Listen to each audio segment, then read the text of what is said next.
I started the company, Mattermore Media, a year ago, and the name actually comes from an experience that I had presenting kind of the future of addressable and data-driven television and what creatively Publicis needed to do. So I had I was fortunate enough to present to Maurice and his big group of influencers, both creative and media, that were part of the executive team at Publicis. And during the presentation, I said, waste less. And he stopped me. And he said, don't ever say waste less, because that makes our clients feel like we were wasting their investment before. And so that stuck with me, and I wanted to flip it to the positive. And so I call our company Mattermore. And it's the idea of we're moving to a more precise one-to-one conversation. And it's a progression. That's the more part. You can't just matter now. Like, the world didn't just change overnight. So it's a progression to be able to matter more.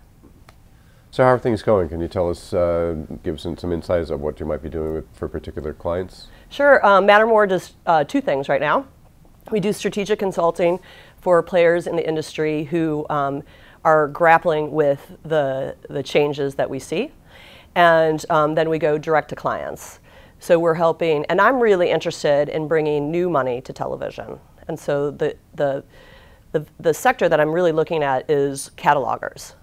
Someone who is sending direct mail to your house that likely has an e-commerce store and a brick and mortar store. So there's quite a few out there. We're in the Christmas catalog season, and every day I'm inspired by these advertisers could really lean into sight, sound, and motion, because it is the exact same thing that they are doing when they deliver a catalog. They're taking a list, they're sending an asset, which happens to be paper, and putting it in a mailbox. And here, we're taking a list, we're taking an asset that happens to be video, and putting it into a set-top box or over the top in some IP-delivered way. So there are a lot of parallels between traditional direct mail and addressable TV, right? Is that what you're talking about? Yeah, and some of these huge brands, they really care about awareness, consideration, but also conversion. So it's not just about direct. I mean, that word kind of gets painted with a negative idea that it's all about the sale. But think of brands like Williams-Sonoma or J. Crew. I mean, these brands fight for high-level brand awareness and emotional connection to the brand, just like anybody else. Mm-hmm. So with regard to targeted TV, you've been in the business for a long time. With your perspective, where do you think we are? Definitely think 2018 is going to be a tipping point. So at this event, what I have heard over the last 3 days is lots of talk about collaboration. And that is really encouraging, because the infrastructure is getting there. So now we have a lot of data that is available. Several operators have loosened up their data. It's in several people's hands. We've got smart TV data that's been loosened up. So now we have the tools to make media more efficient, more precise. And now it takes the ecosystem to work together. So I'm hearing lots of that. I mean, examples would be Linda at NBC and bringing together a whole group of people in the next few days to New York, or Project Thor, or Open AP. There's just so much talk of how the TV ecosystem can work together to basically prove what we already know, is that it is an incredible medium for advertising. So what are some of the factors, either habits or infrastructure, that have been holding things back from reaching this tipping point? Well, infrastructure is definitely one of the reasons that it hasn't happened 10 years ago. So you have to get the infrastructure in place, and then you've got people have to work differently. And before, what I would hear, I've been doing this a really long time, 15 years, there were a lot of people holding on or defending or, poo-poo, that doesn't going to work that way. But now what I'm hearing is, it's here, how do we work together to maximize?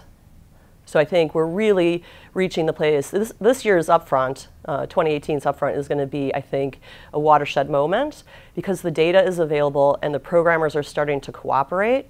And we all know TV works, but they're going to be able to prove it in a way that the Facebook and Googles have been able to prove it to clients. And that was why some of that money went there, is because they could prove it.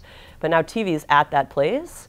And so I think we're going to see 2018 being that watershed moment where both the buy and the sell side are talking about audience and data and provability and ROI and what is the power of television and being able to prove it. So would you say that the media sellers are more in line and want to get these things done, are moving it forward, with NBCU and all the other things you just mentioned? Are they more inclined to move forward than some of the brand marketers who want to do things the way they've been doing it for decades and decades? No, I think they're both leaning in.